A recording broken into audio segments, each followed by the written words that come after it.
इस देश की सड़कों पर प्राइम मिनिस्टर हो या कोई मिडिल क्लास आम आदमी, एक वक्त इनमें एक चीज कॉमन होती थी, वो थी एम्बेसडर कार। अगर सड़क पर सफेद एम्बेसडर दिख जाए तो मतलब कोई व्यापारी या नेता सवार होगा। वहीं सफेद पर लाल बत्ती लगी हो तो कोई बड़ा अधिकारी होगा। ब्लैक है तो आर्मी ऑफिसर और अगर काली पीली है तो आम लोगों की टैक्सी। 1980 से 1981 के दौरान एम्बेसडर के पास इंडियन ऑटोमोबाइल मार्केट का 71% मार्केट शेयर था, पर 2014 तक आते आते ये ड्रॉप होकर 0.12% पर आ गया और उसके बाद से तो ये कार दिखना ही बंद हो गई। तो एक टाइम पर इंडियन मार्केट में राज करने वाली एम्बेसडर कार का इतना बुरा हाल कैसे हुआ और आखिर ऐसी क्या वजह है कि 2014 में कंपनी को इसका प्रोडक्शन ही बंद करना पड़ गया।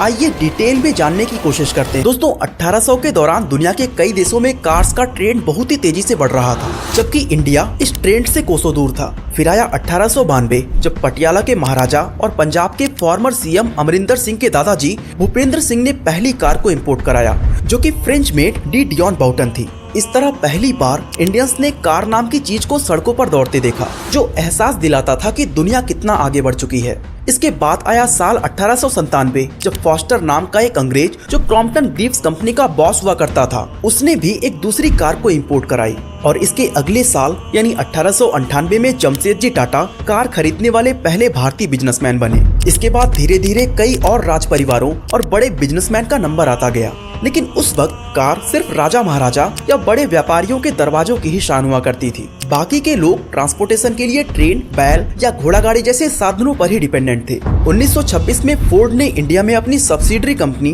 फोर्ड इंडिया प्राइवेट लिमिटेड की नींव रखी। इसके 2 साल बाद यानी 1928 में जनरल मोटर्स ने भी इंडिया में एंट्री ले ली और अपनी सेवरोले कार्स, ट्रक्स एंड बसेस को असेंबल करके बेचना शुरू कर दिया था। उस दौरान बहुत से ऐसे इंडियंस थे जो इन कार्स को ओन तो करना चाहते थे, लेकिन ये विदेशी व्हीकल्स इतनी ज्यादा एक्सपेंसिव होती थी कि ये उनके बजट के बाहर की चीज हो जाती थी। उसी दौरान एक इंसान इन सभी प्रॉब्लम्स को बहुत ही डीपली आइडेंटिफाई कर रहा था, जिसका नाम था बीएम बिरला। बीएम बिरला चाहते थे कि एक आम इंडियन भी कार की सवारी कर सके, इसलिए उन्होंने सोचा कि क्यों ना खुद की एक कार मैन्युफैक्चरिंग कंपनी को एस्टैब्लिश की जाए। अब इस काम में सबसे बड़ी रुकावट ये थी कि उन्हें इस सेक्टर का बिल्कुल भी ज्ञान नहीं था, ना उनके पास इतने रिसोर्सेज या हाई लेवल की इंजीनियरिंग थी जिनकी मदद से कार के इंजन या बाकी के पार्ट्स को बनाया जा सके। थोड़े समय बाद उन्हें समझ आने लगा कि उन्होंने एक ऐसा सपना देख लिया है जो कभी पूरा ही नहीं हो सकता। लेकिन बाद में उनकी मुलाकात मॉरिस मोटर्स के फाउंडर लॉर्ड नफील्ड से हुई, जो उस समय कार्स को इंडिया में एक्सपोर्ट कर रहे थे और ये बड़े बड़े रईसों के बीच बहुत ही ज्यादा पॉपुलर थे।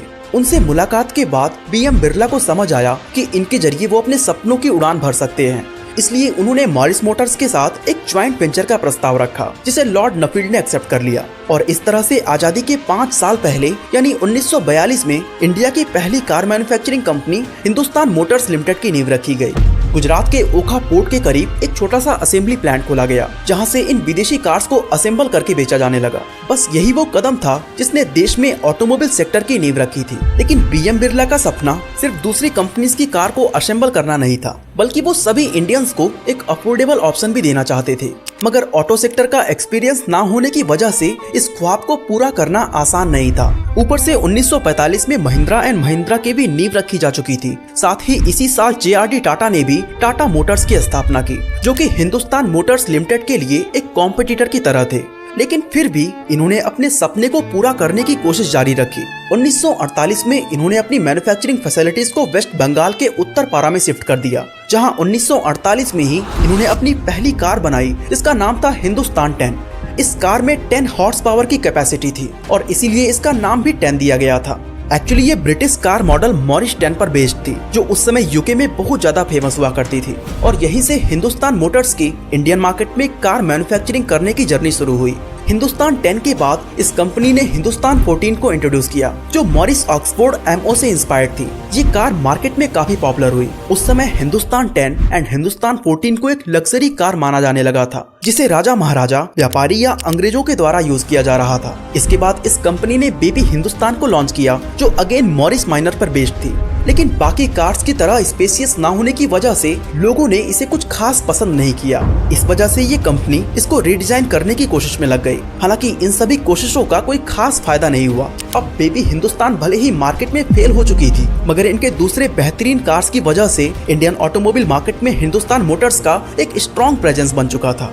1954 में इस कंपनी ने मॉरिस ऑक्सफोर्ड सीरीज 2 से इंस्पायर्ड होकर हिंदुस्तान लैंड मास्टर को लॉन्च किया, जो हिंदुस्तान 10 और हिंदुस्तान 14 की तरह काफी ज्यादा पॉपुलर हुई, क्योंकि इसमें कंपनी ने उन सभी कमियों पर काम किया था जो बेबी हिंदुस्तान में देखने को मिली थी। इसी साल यानी 1954 में ही महिंद्रा ने अपने first ever automobile jeep CJ31954 को असेंबल करके मार्केट में उतारा और सभी को लगने लगा था कि शायद ये हिंदुस्तान लैंड मास्टर की मार्केट को डिसरप्ट कर देगी, लेकिन देखा जाए तो ऐसा कुछ भी नहीं हुआ, क्योंकि हिंदुस्तान लैंड मास्टर एक बहुत ही कंफर्टेबल और लग्जरियस कार थी जिसका जीप से कोई मैच ही नहीं होता था। मगर इतनी सफलता और कई बेहतरीन कार्स को लॉन्च करने के बाद भी BM बिरला खुश नहीं थे, क्योंकि उनका अफोर्डेबल कार बनाने का सपना अभी भी अधूरा था।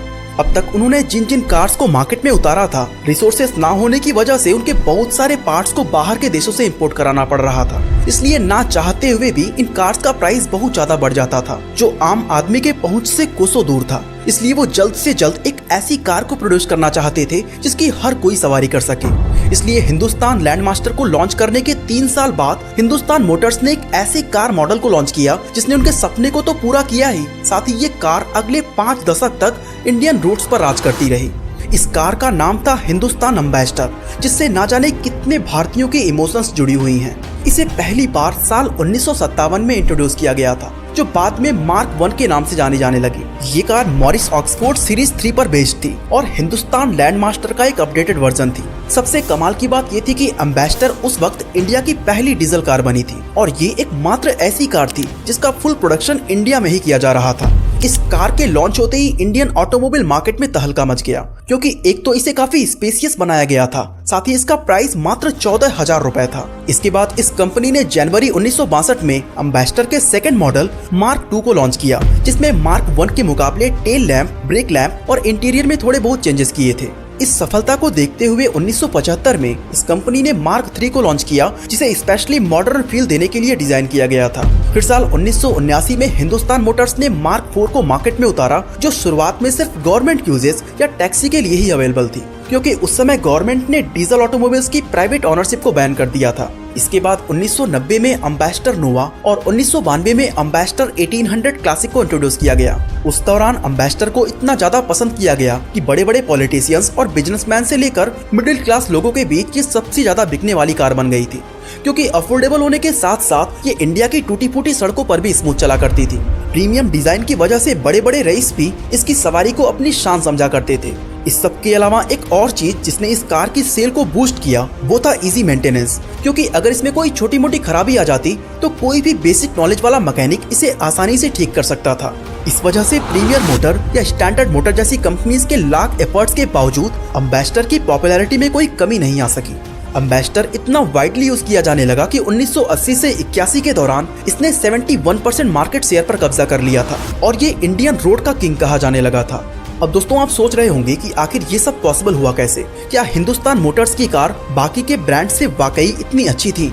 इसका जवाब है बिल्कुल नहीं, बल्कि इसके 71% मार्केट शेयर के पीछे गवर्नमेंट की पॉलिसीज का काफी बड़ा रोल रहा है। जैसे कि 1952 में इंडियन गवर्नमेंट ने टैरिफ कमीशन इंट्रोड्यूस किया था, जिसके जरिए फॉरेन कंपनी से कार इंपोर्ट कराने पर इतना ज्यादा टैक्स लगाया जाता था कि वो बहुत ही एक्सपेंसिव हो जाती थी।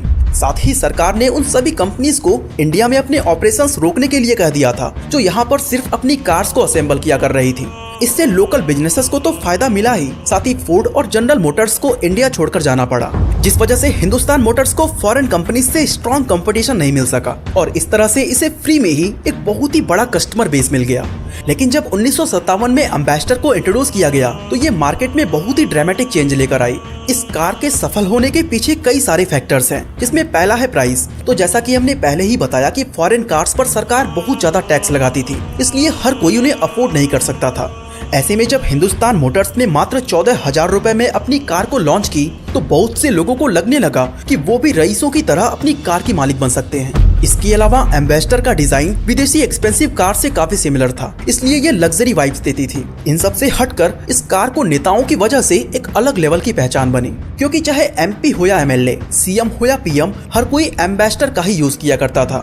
यहाँ तक कि पंडित जवाहरलाल नेहरू को भी एम्बेसडर से ट्रेवल करना काफी पसंद था। उस दौरान इंडिया में जितने भी प्राइम मिनिस्टर बने सभी अपने कार्यकाल के दौरान एम्बेसडर का ही यूज किया करते थे, जैसे कि पीवी नरसिम्हा राव, इंदर कुमार गुर्जर और अटल बिहारी वाजपेयी।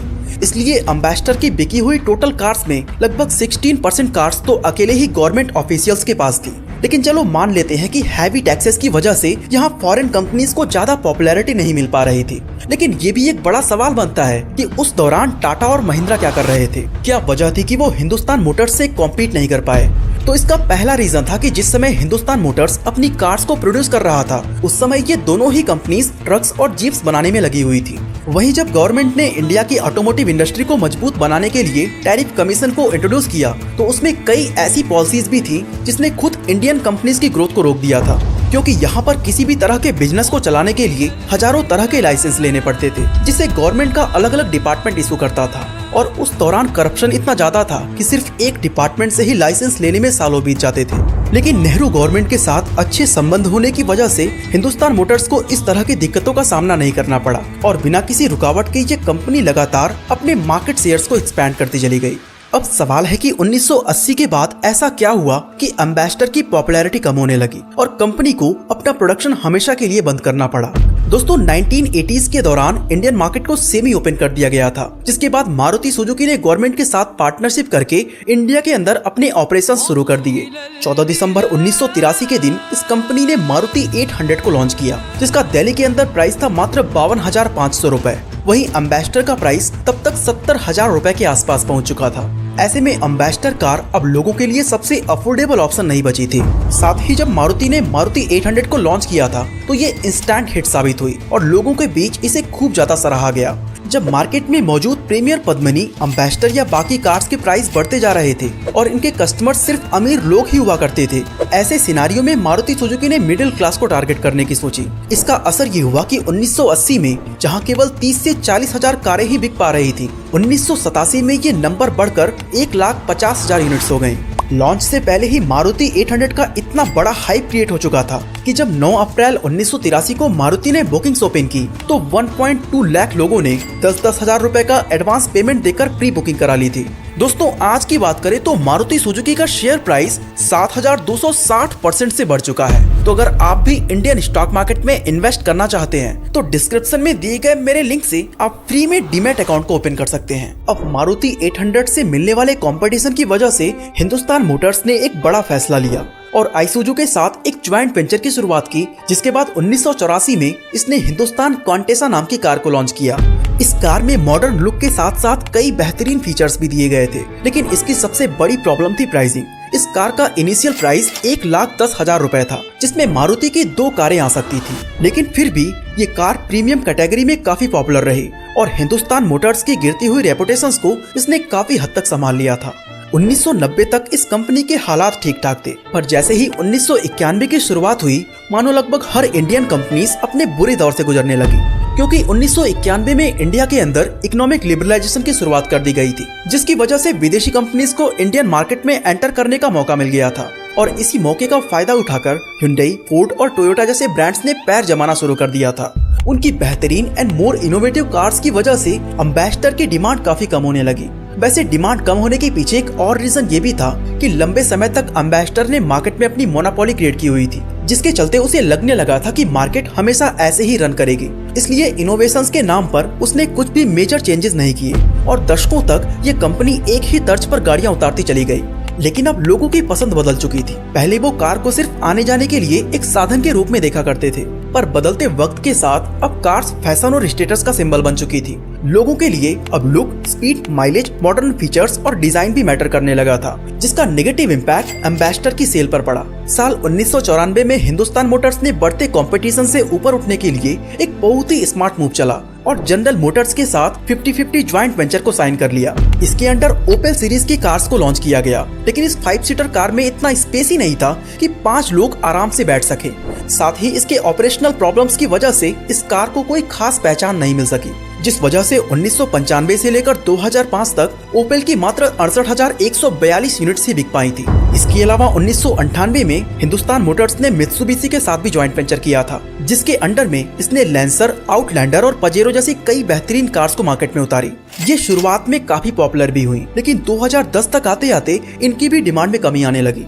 यानी कि एक तो इसका जॉइंट वेंचर फेल हो चुका था, ऊपर से एम्बेसडर इनोवेशन से इतना दूर था कि मिड 90s तक वो अपनी कार्स में वही सेम इंजन को यूज कर रहा था जिसे ब्रिटिश मोटर कॉर्पोरेशन ने 1953 में डेवलप किया था। इवन 17 फरवरी 1996 को इंडिपेंडेंट में पब्लिश भी हुआ था कि हिंदुस्तान मोटर्स कलकत्ता के R&D डिपार्टमेंट में 250 लोग काम करते हैं। लेकिन पिछले 25 साल से ये लोग कर क्या रहे हैं? क्योंकि अगर हम देखें तो सभी एम्बेसडर कार्स के डिजाइन फर्स्ट एम्बेसडर से काफी हद तक सिमिलर थे और इनकी लॉन्च हुई नई कार्स में भी किसी तरह की एडवांस टेक्नोलॉजी का इस्तेमाल नहीं किया गया था। दोस्तों सही बात तो ये है कि जब तक इंडिया में एम्बेसडर ही एकमात्र ऑप्शन था तब तक सब कुछ अच्छा चलता रहा, लेकिन फॉरेन ब्रांड्स के आते ही लोगों के पास अब ऑप्शन की कमी नहीं थी। ऐसे में वो आखिर कब तक एक ही तरह की कार की सवारी करते। ऐसे में 2014 के दौरान ये खबर आने लगी कि कंपनी ने अपने 240 एम्प्लॉयज को निकाल दिया है। साथ ही फाइनेंशियल क्राइसिस की वजह से इसे अपने वेस्ट बंगाल वाले उत्तर पारा के प्लांट को बंद करना पड़ा। इन सभी परेशानियों के बीच 2017 में हिंदुस्तान मोटर्स ने अपने एम्बेसडर ब्रांड को सिर्फ 80 करोड़ रुपए की कीमत में फ्रेंच मैन्युफैक्चरर प्यूगार्ट को बेच दिया था, जो कि किंग ऑफ इंडियन रोड्स का एक बहुत ही दुखद अंत था। लेकिन 2022 में हिंदुस्तान मोटर्स ने एक बहुत बड़ी गुड न्यूज दी है कि वो प्यूगार्ट के साथ मिलकर एम्बेसडर को नए डिजाइन के साथ मार्केट में वापसी कराना चाहते हैं, जिसके लिए बहुत ही एडवांस स्टेज पर काम चल रहा है। ऐसे में हो सकता है कि आने वाले कुछ सालों में एक बार फिर से 90s की तरह ही एम्बेसडर कार इंडियन रोड्स पर राज करती दिखे और टैक्सी या मंत्रियों की कार से हटकर अपनी एक अलग इमेज बना सके।